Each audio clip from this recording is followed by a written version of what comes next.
राम मंदिर ध्वजारोहण पर अब पाकिस्तान कूद गया है और साथ में बाबरी मस्जिद पर यूएन को खींच लिया है। अयोध्या से जैसे ही वीडियो आती है वैसे ही पाकिस्तान की तरफ से एक संदेश आता है, पाकिस्तान एक्शन में आ जाता है। आज के शो सरहद के पार के एपिसोड नंबर 88 में हम यही बात करेंगे कि आखिरकार पाकिस्तान ने अयोध्या, राम मंदिर और बाबरी मस्जिद पर क्या बोला है। नमस्ते, मेरा नाम रिमझिम जेठानी है और सबसे पहले ये तस्वीर देखिए। ये तस्वीर पूरी दुनिया ने देखी कि कैसे प्रधानमंत्री मोदी और कैसे जितने भी आपको यहां पर दिग्गज दिखेंगे सब राम मंदिर के ध्वजारोहण में पहुंचे हुए हैं। लेकिन ये बात पाकिस्तान से सहन नहीं हुई। जैसे ही ये पूरा कार्यक्रम होता है वैसे ही पाकिस्तान के फॉरेन मिनिस्ट्री से एक लेटर आता है। अब ये लेटर थोड़ा मैं आपको जूम करके बताती हूं। Pakistan calls international attention to rising Islamophobia and heritage discretion in India. Pakistan ये कह रहा है कि कैसे भारत में मुस्लिमों के खिलाफ अत्याचार, भेदभाव ये सब कुछ बढ़ गया है। कैसे इन्होंने अपने लेटर में लिखा, पाकिस्तान ने लिखा सो कॉल्ड राम टेम्पल, कि राम मंदिर को कैसे जहां पर बाबरी मस्जिद हुआ करती थी वहां पर अयोध्या में बनाया गया। बाबरी मस्जिद को डिमोलिश किया गया, डिस्ट्रॉय किया गया 6 दिसंबर 1992 में। भीड़ ने किया इसको पूरा डिस्ट्रॉय, लेकिन जो ये एक्सट्रीमिस्ट मॉब्स थी उनको छोड़ दिया गया। और कैसे जुडिशियल प्रोसेस फॉलो नहीं किया गया, कैसे न्याय नहीं मिला और कैसे मुस्लिमों के खिलाफ भारत में अत्याचार हो रहा है, डिस्क्रिमिनेटरी बिहेवियर हो रहा है। फिर इधर और लंबा लेटर है ये। आगे पाकिस्तान लिखता है कि रिलीजियस माइनॉरिटीज यानी मुस्लिमों पर प्रेशर बनाया जा रहा है, उन पर अटैक कराए जा रहे हैं, उन लोगों को हिंदुत्व आइडियोलॉजी की तरफ से हेट्रेड मिल रहा है और कैसे मस्जिदों को निशाना बनाया जा रहा है, उनको तोड़ा जा रहा है, पॉलिटिकल मार्जिनलाइजेशन हो रहा है। बिल्कुल। फिर पाकिस्तान ने ये कहा कि हम इंटरनेशनल कम्युनिटी से कहना चाहेंगे कि आप लोग एक्शन लीजिए। ये जो इस्लामोफोबिया बढ़ रहा है भारत में, उसके खिलाफ एक्शन लीजिए। हेट स्पीच के खिलाफ, हेट मोटिवेटेड अटैक्स जो कि मुस्लिमों पर हो रहे हैं उनके खिलाफ एक्शन लीजिए। फिर पाकिस्तान कहता है यूनाइटेड नेशंस को कि यूनाइटेड नेशन को अब इस्लामिक हेरिटेज जो कि भारत बर्बाद कर रहा है, भारत मुस्लिम विरासत को बर्बाद करने पर तुला हुआ है और अब हमें हमारे इस्लामिक हेरिटेज का प्रोटेक्शन चाहिए। हमारे जो वहाँ पर जो माइनॉरिटीज हैं, हमारे जो लोग हैं जो वहाँ पर मुसलमान हैं, उनको बचाइए। और फिर पाकिस्तान ने भारतीय सरकार को भी बोला है कि अपनी रिस्पॉन्सिबिलिटीज निभाओ। ये जो मुस्लिमों के साथ हो रहा है वो मत करो, उनके राइट्स को प्रोटेक्ट करो, प्लेसेस ऑफ वर्शिप एक्ट को मानो। और देखिए कैसे इन लोगों ने 25 नवंबर को ये पत्र लिखा। ऐसा ही है। एक तरफ राम मंदिर में मोदी का ध्वजारोहण हो रहा था तो दूसरी तरफ पाकिस्तान एक्शन में आ रहा था। मोदी के ध्वजारोहण पर विरोध जताया, ये कहा कि मुस्लिम विरासत को मिटाने की कोशिश।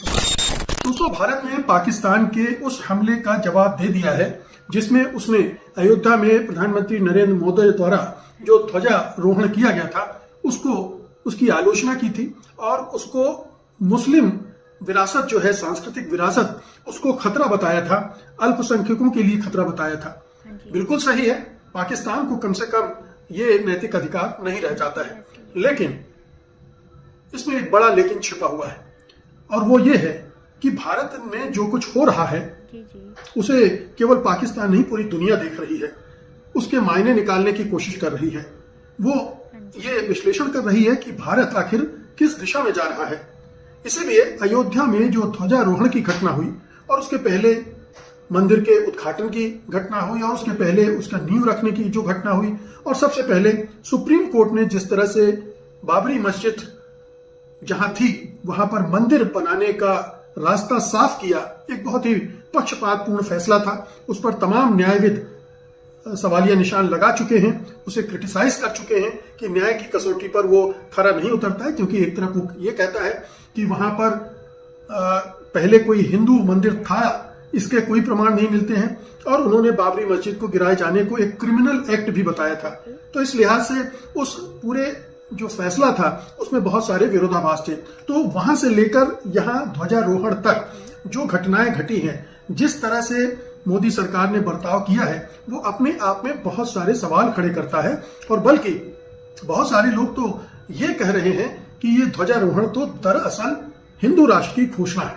इसमें भगवा ध्वज फहराया गया जो कि चूंकि संघ परिवार को तिरंगा से कोई प्रेम नहीं था, बल्कि तिरंगा से तो वो नफरत करती थी, तिरंगे को की मुखालफत करता था, और पूरा जो परिवार है वो इसके पक्ष में नहीं था। और उसकी जो अंतिम महत्वाकांक्षा है वो यही है कि भारत देश का जो झंडा हो वो भगवा ध्वज हो और तिरंगा को हटा दिया जाए। वो दुखद और दुर्भाग्यपूर्ण घड़ी आएगी या नहीं, कभी आएगी तो उस समय भारत किस तरह का होगा, ये एक दूसरा सवाल है। लेकिन उस घटना ने एक मैसेज उसमें छिपा था। बेशक मोदी सरकार, बीजेपी, संघ परिवार वो मैसेज अपने वोटर्स को देना चाहता था, हिंदू मतदाताओं को लुभाने के लिए देना चाहता था, उनको दे रहा था कि देखिए अब हिंदू राष्ट्र की स्थापना हो रही है। उस दिशा में ये शब्द इस्तेमाल नहीं किए गए, लेकिन ये मैसेज था कि भारत कैसे धीरे धीरे एक हिंदू राष्ट्र की शक्ल ले रहा है। हिंदू जो सांस्कृतिक विरासत है वो पूरे देश पर, पूरे संविधान पर, पूरे लोकतंत्र पर, पूरे निजाम पर काबिज होती जा रही है। और ये एक संदेश देकर हिंदुओं के तुष्टीकरण का काम वो कर रही थी, तीनों मिलकर कर रहे थे। तो ये ध्वजारोहण का परम उद्देश्य था। और आप ये भी ध्यान रखिए कि उसके अगले दिन ही भारत में संविधान दिवस था। 26 नवंबर को संविधान तैयार हुआ था, हम सब जानते हैं। तो उस संविधान दिवस पर एक दूसरा ही स्वांग रचा गया। प्रधानमंत्री मोदी तो राष्ट्रपति द्रौपदी मुर्मू द्वारा एक शपथ आयोजन किया गया, और फिर प्रधानमंत्री ने देशवासियों के नाम एक चिट्ठी भी लिख दी जिसमें संविधान की महानता का बखान किया गया। तो ये दोनों परस्पर विरोधी घटनाएं थी, और ये पूरा देश ही नहीं, पूरी दुनिया देख रही है कि कैसे संविधान प्रेम और संविधान में निष्ठा का एक आवरण, एक मुखौटा लगाकर हिंदू राष्ट्र के एजेंडे को आगे बढ़ाया जा रहा है। और ये राम मंदिर उसका प्रतीक बना दिया गया है, और इस तरह से अब आगे चलकर और भी प्रतीक बनाए जाएंगे। और हम सब जानते हैं कि प्रधानमंत्री मोदी हो, गृह मंत्री अमित शाह हो, या उनका पूरा मंत्रिमंडल हो, बीजेपी हो, संघ परिवार हो, किस तरह से एक मुस्लिम विरोध से प्रेरित होकर किस तरह की चीजें कर रहे हैं, बोल रहे हैं। उन्होंने संवैधानिक संस्थाओं को कितना कमजोर कर दिया है, उनका भगवाकरण किस तरह से, कितनी तेजी से किया गया है, चाहे वो एकेडमिया का हो, चाहे दूसरी संवैधानिक संस्थाओं का हो। और चुनाव आयोग का जो भगवाकरण हुआ है, या यूं कहें कि उसका हरण करके जिस तरह से हिंदू राष्ट्र के लिए छल कपट प्रपंच धांधली की व्यवस्था कायम की गई है, वो अपने आप में पूरी कहानी कह देता है कि मोदी सरकार देश को किस राह में ले जा रही है। ऐसे में जब पाकिस्तान कहता है कि ये धर्म ध्वजा फहराने की जो घटना हुई है दरअसल मुस्लिम सांस्कृतिक और धार्मिक विरासत को खत्म करने की कोशिश की जा रही है, तो इसमें अनुचित नहीं है। पाकिस्तान ये कहने का हकदार नहीं हो सकता है, लेकिन उसका ये आरोप पूरी तरह से निराधार नहीं है। इसे दूसरे देश भी दोहरा सकते हैं और कह सकते हैं, जैसा कि मैंने आपको बताया, राम मंदिर के निर्माण को भी उसने टारगेट किया।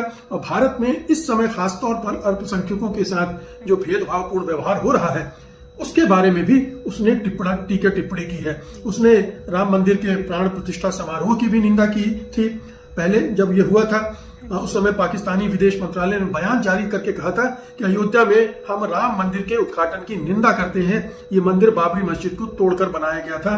भारत में बढ़ती हिंदुत्व विचारधारा धार्मिक सद्भाव और क्षेत्रीय शांति के लिए खतरा है। ऐसा करके भारत मुसलमानों को दरकिनार करने की कोशिश कर रहा है। इस भारत विरोध को और पाकिस्तान के इस दुष्प्रचार को खाद पानी कौन दे रहा है? कहां से उसे इतने सारे कारण मिल रहे हैं कि वो बार बार इन चीजों को रिपीट करके विश्व बिरादरी के सामने भारत की एक ऐसी छवि प्रस्तुत कर सके जिसमें मुसलमान विरोध, अल्पसंख्यक विरोध शामिल है और एक हिंदू जाति या हिंदू धर्म को मानने वाले लोग अत्याचार कर रहे हैं और उनका शासन, उनका राज कायम हो गया है। तो ये जो पूरा एक नरेटिव बन रहा है, अयोध्या की घटनाओं का उसमें योगदान तो है ही, लेकिन जो दूसरी चीजें भी हो रही, मसलन CAA NRC, वो भेदभावपूर्ण जो हुआ है, फिर बुलडोजर जिस तरह से चले हैं देश भर में, जिस तरह से मॉब लिंचिंग हुई है, जिस तरह से अभी घुसपैठियों के नाम पर एक मुस्लिम विरोधी अभियान हमारे गृह मंत्री और मोदी सरकार चला रही है, ये तमाम चीजें हैं जो दुनिया में एक संदेश दे रही है। और वो संदेश यही है कि भारत एक हिंदू राष्ट्र बनाने की तरफ जा रहा है और उनका उद्देश्य अल्पसंख्यकों को सताना, मारना, पीटना, उन्हें दोयम दर्जे का नागरिक बनाने में का है। ये एजेंडा अब धीरे धीरे पूरे दुनिया भर की निगाहों में आ चुका है। तो जब ये धारणा पूरी दुनिया में फैल रही है तो जाहिर है कि भारत की छवि भी उसी तरह से निर्मित हो रही है कि भारत फांसीवाद की तरफ बढ़ रहा है, एक तानाशाही व्यवस्था की तरफ बढ़ रहा है। जब पाकिस्तान को ये सब पाकिस्तान बार बार जब इसको रिपीट करता है तो दुनिया में वो मैसेज और पुख्ता होता है। तो भारत सरकार के प्रवक्ता भले ही पाकिस्तान पर हमला करें, पाकिस्तान पर ये कहते हुए अटैक करें कि उसको कोई हक नहीं है, इसलिए वो ये कहता है तो उसकी कोई क्रेडिबिलिटी नहीं बनती है। लेकिन जब भारत सरकार के बारे में जो कुछ राय दुनिया भर में बन रही होती है और उसमें पाकिस्तान जब ये जोड़ता है तो पाकिस्तान के भी इस बात पर गौर किया जाने लगता है। और दूसरी बात यह है कि पाकिस्तान को इससे फायदा हो रहा है क्योंकि भारत की छवि कमजोर हो रही है, भारत का लोकतंत्र कमजोर हो रहा है, जो भारत का सॉफ्ट पावर है वो इससे पूरी तरह से खत्म हो जाता है, नेस्तनाबूद हो जाता है। क्योंकि इसी सॉफ्ट पावर के बदौलत दुनिया में उसकी चमकती हुई छवि थी, लोकतंत्र, धर्मनिरपेक्षता, संविधान से चलना, साफ सुथरे चुनावों का होना, आसानी से सत्ता परिवर्तन होना, ये तमाम खूबियां थी जिसको पूरी दुनिया मानती थी और जानती थी। अब ये सारी खूबियां भारत अपने से गंवाता जा रहा है और पाकिस्तान इसको और भी प्रचारित कर रहा है। तो पाकिस्तान तो अंतर्राष्ट्रीय जगत में अपनी स्थिति को और मजबूत कर रहा है, भारत की छवि नीचे आ रही है। या यूं कह लें कि जो जो भारत की छवि नीचे गिरेगी पाकिस्तान की छवि को और बेहतरी मिलेगी। तो ये पाकिस्तान को फायदा होता हुआ दिख रहा है। इसलिए अयोध्या की घटनाएं, प्रधानमंत्री मोदी की भूमिका, मोदी सरकार की भूमिका बहुत चिंताजनक है। ये पूरे भारत के भविष्य पर एक सवालिया निशान खड़ा करती है। वीडियो देखने का शुक्रिया। चैनल को सब्सक्राइब करें और देखते रहें। खानसा न्यूज़ लॉन्चर।